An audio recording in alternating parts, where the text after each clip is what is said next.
Kelsey, may gustong kumausap sa'yo. Katie? Hindi ako ito, nanay ni Katie. Sige, maiwanan ko muna kayo. Salamat. Kamusta ang pakiramdam mo? Ito po, nakaka-recover na sa wakas. Si Katie po, asan? Pinasasabi niya sa akin na masaya siya ngayon kasi nakaka-recover ka na. Sana mapatawad mo siya dahil sa pagkakaroon ninyo ng di pagkakaunawaan.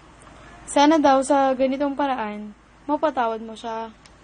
Po, hindi po niya kailangang humingi ng tawad. Wala na sa akin yun. Kinalimutan ko na ang nangyari. Ang mahalaga po ngayon, magkaayos kami at bumalik sa dati. Magkasama ulit kami. Oo, magkakasama na ulit kayo habang buhay. Para pong may laman ang sinasabi niyo. Kelsey, may gusto siyang ipabigay sa iyo. Dear Diary ko, hello. Hi, eto, pinipilit ko pa rin maging masaya kahit na sobrang daming problema sa buhay.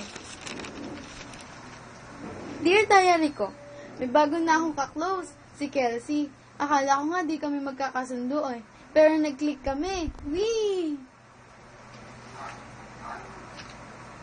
Dear Diary ko, haha, sobrang saya namin ni Kelsey. Addict talaga. Well, partners in crime kami kahit sa assignments. Haha! Dear Diary ko, ayun, si Kelsey lumalandi. Haha, joke. May crush, ayaw naman sabihin kung sino man yun. Okay lang, basta hindi niya paiyakin si Bess. Wee! Dear Diary ko, hindi naging magandang araw ko ngayon. Nagkaaway kami ni Kelsey.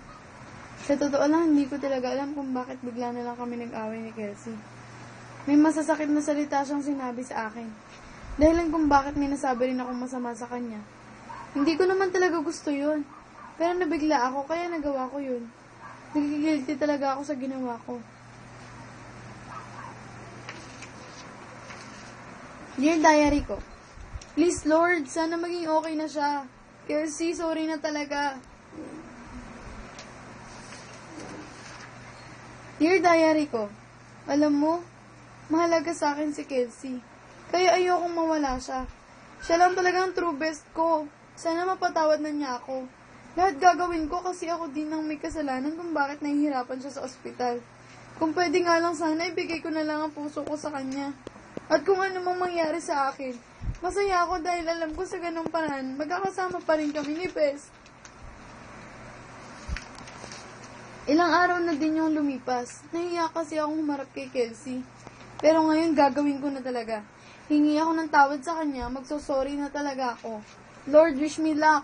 I hope na maging okay na po ulit kami. Thanks, Kelsey. I love you, Bess.